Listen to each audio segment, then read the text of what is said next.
Now we will start with our third experiment. The third experiment is of finding out alternator regulation by slip test.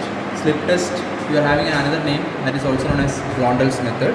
In this Blondel's method of finding out alternator regulation, we are making use of both the DC bed as well as the AC bed.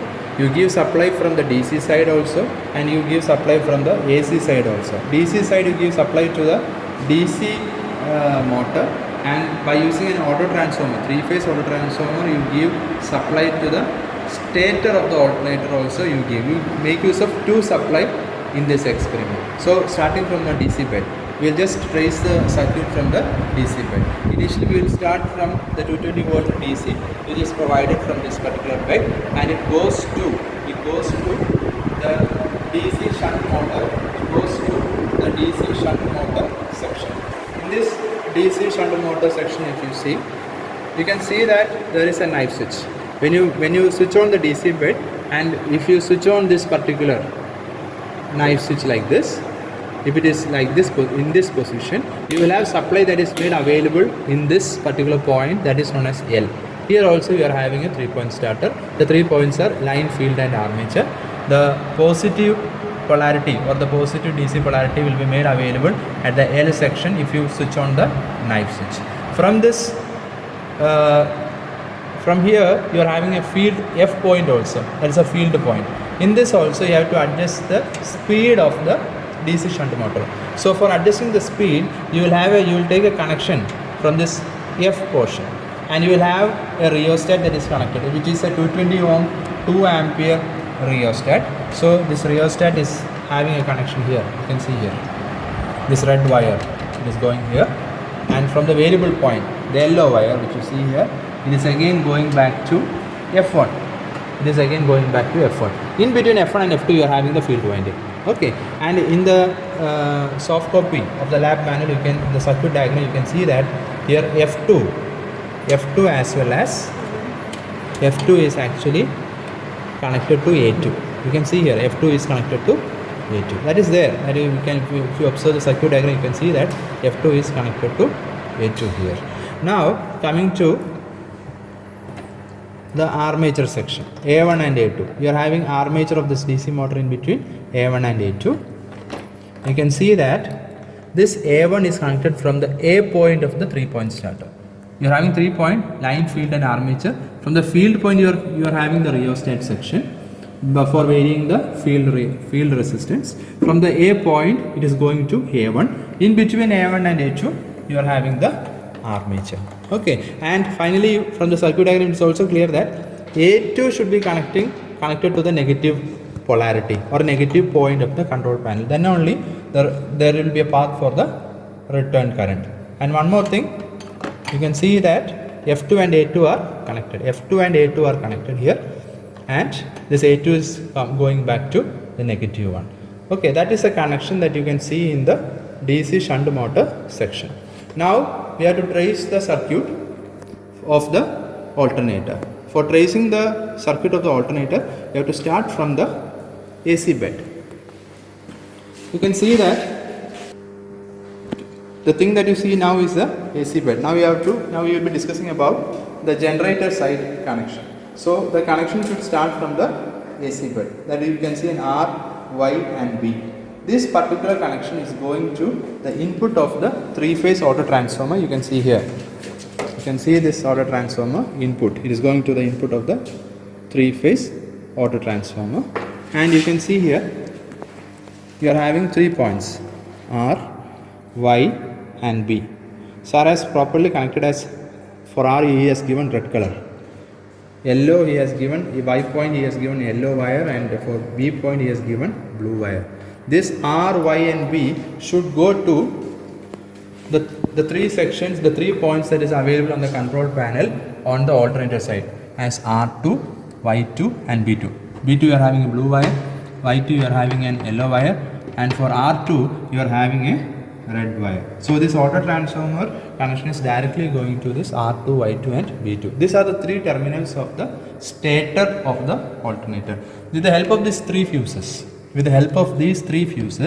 this particular connection is made available at R1, Y1 and B1. So in the initial experiment of direct loading and everything, you can see that these three are to be connected, and that is connected with the help of this wire, where B1 is connected to B, Y1 is connected to Y, and R is connected to R. But for connecting R1 to R, you should have an ammeter, because we need to measure the load current, or we need not the load, we have to measure the armature current. So this ammeter is connected in series with R1 and R. That is why it is connected like this. Otherwise it could have been shorted. So in order to measure the current value or the stator current, you need to connect an ammeter in series between R and R. With the help of this particular load on and off, the supply that is provided at R2, Y2 and B2 is made available at R1, Y1 and B1.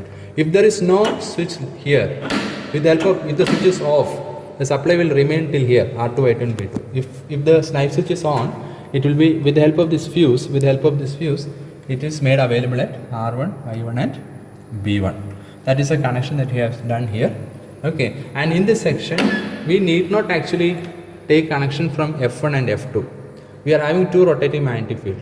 We are having a stator rotating magnetic field. We are having a rotor rotating magnetic field. So if the two MMFs are in the different direction, the voltage that is measured in between F1 and F2, that will be 0. And that is the way we need to do the connection. That is the procedure how we have to do. If the voltage is very high value, we have to reverse either of the two phases. That is written in the procedure. Okay. And if we connect a voltmeter with the help of this multimeter, I have to keep it between F1 and F2 like this. If you are reading a very high value, what you need to do is that you have to reverse either of these two phases.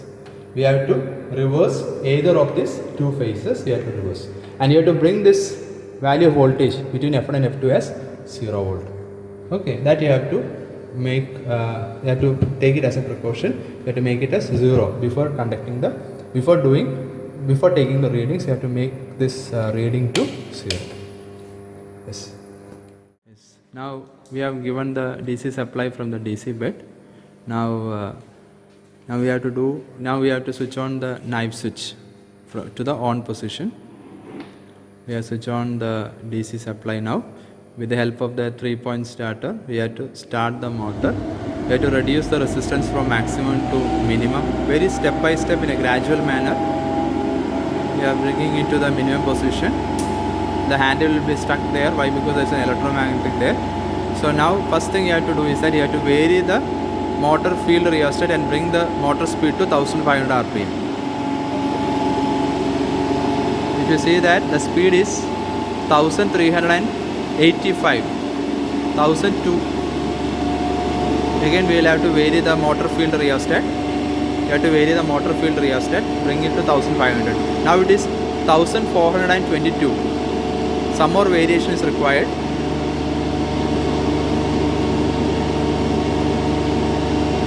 Now it is 1482. Slight variation is also required.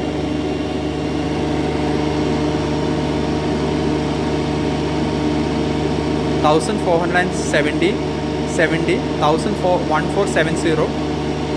Slight variation is required, or 30 rpm. I think now it will be sufficient. 1494, 1494. I think that is enough. The speed is set. The speed is set at 1500. We can assume it as 1500. Why? Because there is only a variation of 8 rpm. That is a very small variation. Now we will switch on. After setting the speed to 1500, we will switch on the AC bed. We are having a 3-phase AC bed here. We are switching it on now. The supply is coming to a 3-phase auto transformer now, and you have to slightly vary this auto transformer. Very small voltage you have to give to the stator side of the alternator.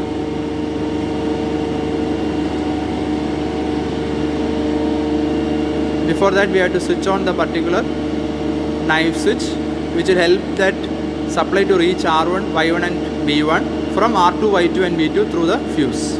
So we are slightly varying the rotary switch of the auto transformer. You can see here, after varying a very small value, you have to check the voltage in between F1 and F2 using a multimeter, so that the two rotating magnetic field are in the opposite direction, such that the multimeter reads 0 voltage in between F1 and F2. Now I will be doing that. With the help of this multimeter, we will actually put it across F1 and F2.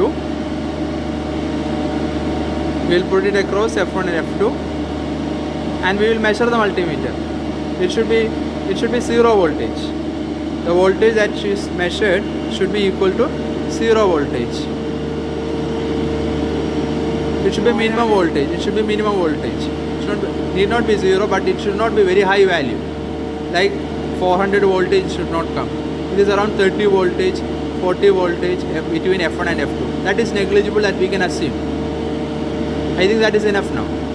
So we need not interchange our phases. The phase connections are correct, and the sequence is also correct. Now what you need to do is that you have to slightly vary the auto transformer. And look at the deviations of the voltmeter as well as the ammeter. So the two meters will have the needle oscillating like this. We'll have two needles oscillating between maximum value and minimum value. If you in the ammeter case, you will record it as I max, the maximum value, the minimum value is I minimum. With the voltmeter, you will record it as V max as well as V minimum. The voltmeter should also oscillate, and the ammeter should also oscillate between two values. Now we have to slightly vary the auto transformer and look at the oscillations of the ammeter as well as the voltmeter. So sir will be recording the values now. You can see the ammeter oscillating in between two values like this. I minimum 3.8. I minimum as 3.8. I maximum 5.7. 5.7 ampere as I maximum. And coming to V maximum and V minimum. V maximum 36. V minimum 36 volt. V max 38 volts. V max as 38 volt. 38. You can observe the values here. I max as 5.7 ampere, I minimum as 3.8 ampere, V max as 38 volt, V minimum as 36 volt. There is two more columns like XD and XQ. You are having a formula for XD as V max by I minimum. You have to calculate. XQ is equal to V minimum by I max. You have to calculate those values. There is only one reading for slip test, and all other calculations about how to do the calculations and everything will be explained in the online class. Now after recording the values, you have to bring that auto transformer to initial position of 0 volt like this. Now you have to switch off. You have to switch off the AC bed. Now you will have to switch off the load knife switch. Now you have to bring the DC shunt motor field rheostat to minimum position. Now you have to switch off the knife switch. The supply is cut. The motor is coming to stationary position. Now you have to switch off the DC bed. The handle will be brought back automatically to the maximum position. Thank you.